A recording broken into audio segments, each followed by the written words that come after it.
Hi, and welcome to the Thriving Entrepreneurs 15-minute live broadcast on LinkedIn. She is Rochelle Learling, entrepreneur coach. He is David Foster, founder coach.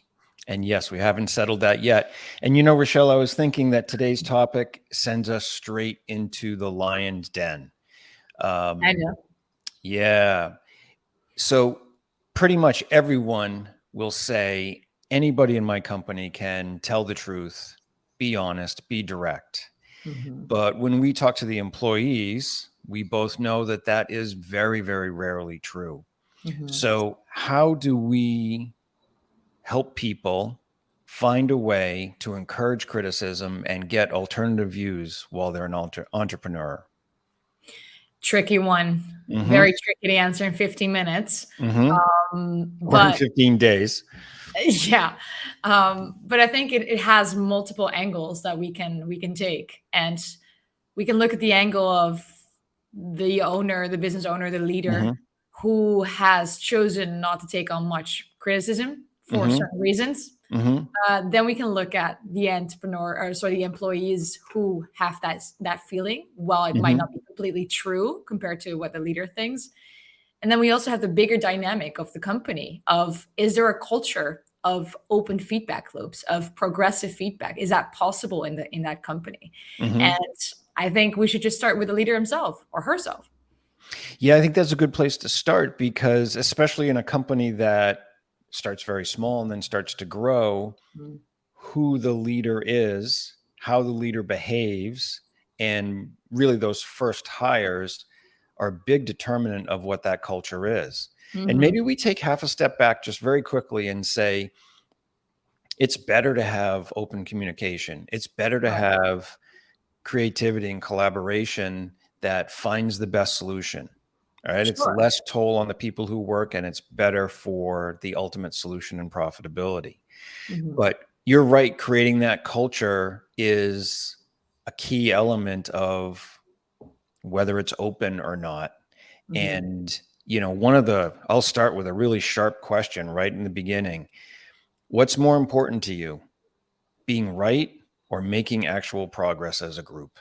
Right. And Right. that's not easy. It is not easy. No.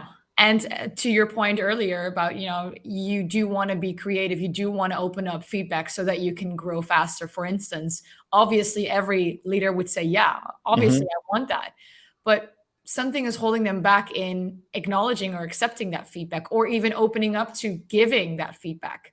And if we look at the growth of a company from, let's say, like a small team to like an actual management, and Hmm. some people actually looking over the team while you're gone, it all starts with how you behave in your DNA with, as you said, the first hires. And if they don't feel safe in sharing anything, then how would the rest of the team feel that way?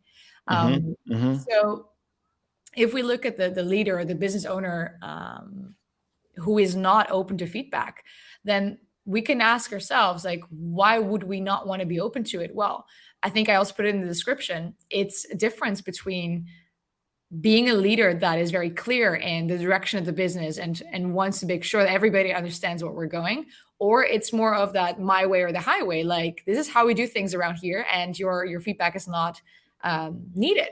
hmm And that thin line, I think, is hard to balance, at least for a leader, when you also don't know all the answers, but you want to be the one who leads and doesn't want to look like, everybody can add something, and then the leadership power distinguishes itself or decreases itself.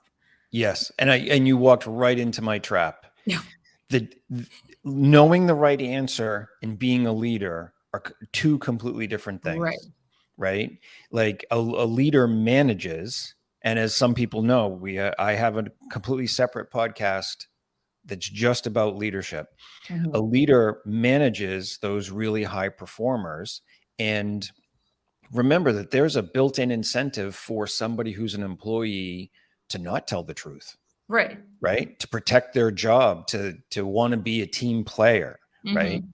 And as a leader, you need to be able to disconnect the idea of being nice and Mhm. telling the truth. Those Mhm. are two completely different things as well. Mhm. And also taking responsibility and this idea of blame are also not exactly directly connected. And as a leader, I think you have to go over and above all the time to make those principles clear, as well as the principle that there is no progress without failure, Mm-hmm. right? Yeah. They didn't create the first iPhone and it was a smashing success. It took many, many different iterations. Mm-hmm. So, science has proven recently that you need failure and rest and repetition to be able to create success. If you embody that as a leader, Mm-hmm. you may run into the ugly part of your ego, but Mm-hmm. there really is no other path. Right. So then the question is, how do you start opening up to feedback? And you don't have to do a lot with it. It depends on how useful it is, obviously, Mm-hmm. and who it's coming from. But how do you start to open up? Because if you've always done it your way and you think Mm-hmm. that you deciding only makes things easier in terms of leadership, in terms of direction of the business, then how do you start opening up to the idea that other people can voice whatever they feel? I mean, I'd love to hear what you have to say about this, but my Mhm. personal my personal opinion Yeah. and my personal experience is to put a lot of effort into making it safe by, in the beginning, when you're starting, not responding other than being thankful. Mm. Hey, Rochelle, what do you think of this? Mhm. And not respond in terms of, well, this is the way we've done it, or I don't know if that will work, or even that's a good idea. And then also be vocal within the group of, I'm really glad that Rochelle said that piece. I'm Yeah. going to think about it and see how we can incorporate it. That will Right. encourage other people to do it. And Mhm. if there's no follow-on effect of, Rochelle spoke her mind in the meeting and boy, we haven't heard from her in a month, Right. right? Like that can go really sideways. Yep. Do Yeah. you have an idea in your head? Yeah, you said the word safe, and I would also say that safe space is what you need to create. But then, how do you start creating it? And Mm-hmm. I think the easiest thing as a leader who hasn't been open to criticism so far, or not much, Mm-hmm. I would say that just having like a system for feedback, which could be simply just the Monday morning meeting, stand up meeting, or the Friday afternoon kind of like kick down or wrap up meeting, Mm-hmm. having like a moment in there always just as like a ongoing thing. Hey guys, what else can we improve? What did you see this week? What can we take with us?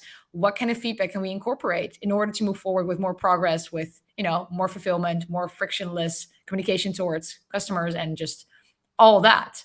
And Mm-hmm. by just voicing that every week, I think you at Mm-hmm. least open up to receiving it, and that people don't feel like, should I or could I? There is an opportunity every week. So you make it easy to at Yes. least address it.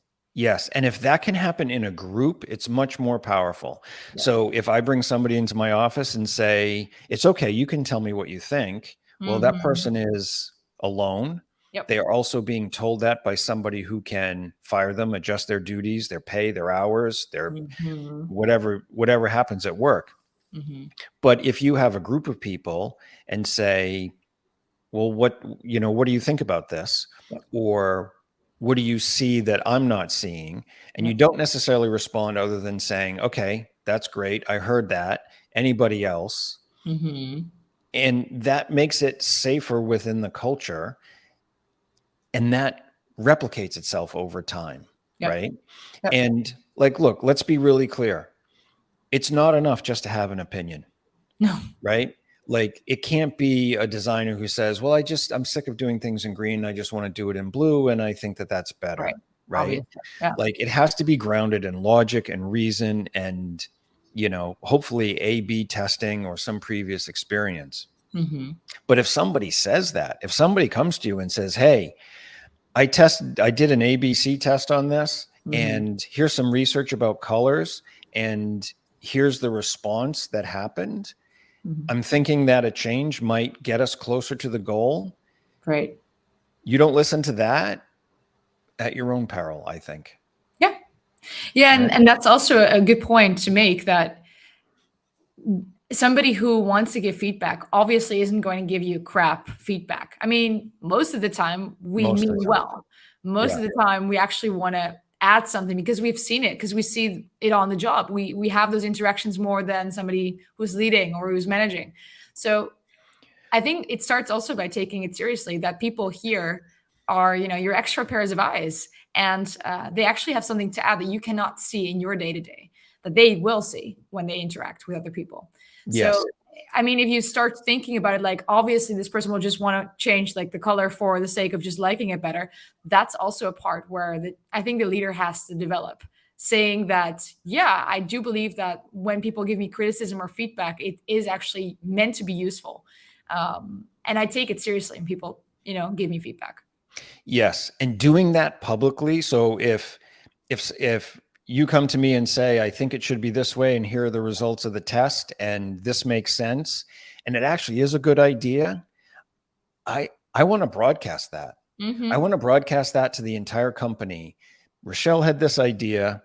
It's a slight change, but here are the reasons behind it. And we're going to go in this direction until Mm-hmm. we have a better idea. Right. And it's like, hey, wow, she said that and he listened and that worked out. Beautiful. Let's do Yep. that again, over and over Mm-hmm. and over again every day. Mm-hmm. Yep. What does Valerie have to say to Yeah. us? We often tolerate criticism on the surface, but the messenger gets offended. Yes. Mm-hmm. Yes. If we notice the tension inside. So that's both personal and practical. The first bit Mm-hmm. is we actually use the criticism or the observation, right? Mm-hmm. And the second part is dealing with your ego, which Yeah. is pretty challenging. And Mhm. I also want to point out that back in 2016, I believe, Harvard did a study, came out with a paper called The Great Training Robbery, where they talked about why corporate training doesn't work. Hmm. But one of the biggest elements of why it didn't work was it wasn't safe, a word I don't really like to use in this context, for people to say what the truth was for Hmm. them in their particular situation. They basically just kowtowed to whatever the company line was. Hmm. And when you think about the billions of dollars that are spent in training and organizations that really want to change, if it's not safe for people to say, hey, this is what it looks like for me, Yeah. or this is my personal experience, or this is my experience outside of the company that's germane to what we're struggling with, Mm-hmm. how is your company going to work? Right. Right. Yeah. And to add on to your point about Valerie's question and comment, Mm-hmm. yeah, it's two-sided. Like on the one hand, accepting it and not getting offended, but on the other hand, how do you not hurt your ego? I think that's the whole point that we've been trying to make in these past episodes, that the leader is there for a purpose, and it's a purpose bigger than him or herself. Mm-hmm. And it's not just getting there for your own gain, but it's actually leading a business forward in order to proceed it, to get it into certain progress and certain momentum. And Mm-hmm. if that is more important than your own ego, then that is how you should accept the feedback, or at least listen to the feedback. Yes. It's not meant to be offending you. And if it is, then obviously talk about that. But you don't always have to be right. You don't have to know it all. Actually, you don't. You And shouldn't. lowering, yeah. And then lowering that ego, I think that's going to really help to at least attract, I would say, attract feedback and show off that this is accepted, especially if you start voicing it in a group setting. And you know Yes. what? I think maybe it's just very fair for a leader to say, listen, guys, I've not been open to feedback lately, or not at Yes. all. And I'm actually sorry for it. I started thinking about it. And you know what? Like, I'm not saying we should do everything you guys accept or say, but let at least have this open feedback loop, and let's Yes. talk about it, because you all mean well for the business growth. So Yes. having Yes. that open space, I think that's already like super powerful.